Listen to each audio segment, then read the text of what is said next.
பட்டமளிப்பு தமிழ்தாய் வாழ்த்து 3ஆம் பாடப்பட்டு தமிழ்தாய் வாழ்த்து புறக்கணிக்கப்பட்டது.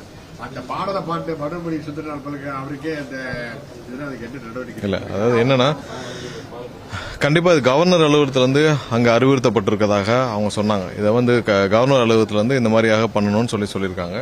அது முற்றிலும் தவறான செயல். இது வந்து தமிழகத்தில் வந்து கண்டிப்பாக தமிழ்தாய் வாழ்த்துக்கு தான் முன்னுரிமை கொடுக்கப்பட வேண்டும். தமிழ்தாய் வாழ்த்து தான் முதன்மையாக பாடப்பட வேண்டும். கவர்னர் அலுவலகம் திரும்ப இந்த மாதிரியான ஒரு சர்ச்சையான செயலை அவங்க திரும்ப செஞ்சுட்டு வராங்க. கண்டிப்பா இது மாற்றப்பட வேண்டும். விரைவாக அனைவரிடம் ஆலோசிச்சு இதில் என்ன வந்து எப்படி நம்ம சட்டப்பூர்வமாக கொண்டு வரணுமோ நம்ம பார்ப்போம். நன்றி சார். அப்புறம் மத்திய அமைச்சர் உள்துறை அமைச்சர் அமித்ஷா சுற்றறிக்கை அனுப்பினார். அந்த சுற்றறிக்கையில என்னன்னா, முதல்ல மொழிப்பாடலுக்கு தான் முக்கியத்துவம், 2வது வந்தே மாதரம், 3வது தேசிய கீதம்னு சொன்னாங்க. ஆனா இந்த நடைமுறை எங்குமே தமிழ்நாட்டில் பயன்படுத்துறதே இல்லையா? இல்ல, தமிழ்நாட்டில் தமிழக அரசு சார்பாக அனைத்து நிகழ்ச்சிகளையும் நம்ம வந்து தமிழ்தாய் வாழ்த்து தான் முதன்மையாக பாடப்படுது.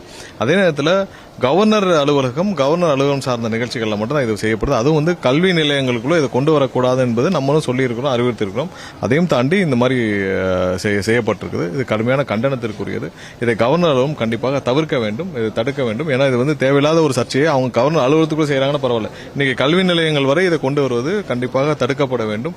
அது வந்து தேவையில்லாத சர்ச்சையை கிளப்பும். தமிழகத்தில் தமிழ்தாய் வாழ்த்துக்கு தான் முன்னுரிமை கொடுக்கப்பட வேண்டும். விரைவாக ஆலோசிச்சுட்டு இதுல என்ன பண்ணலாம் பார்ப்போம் சார். சொல்லியாச்சு.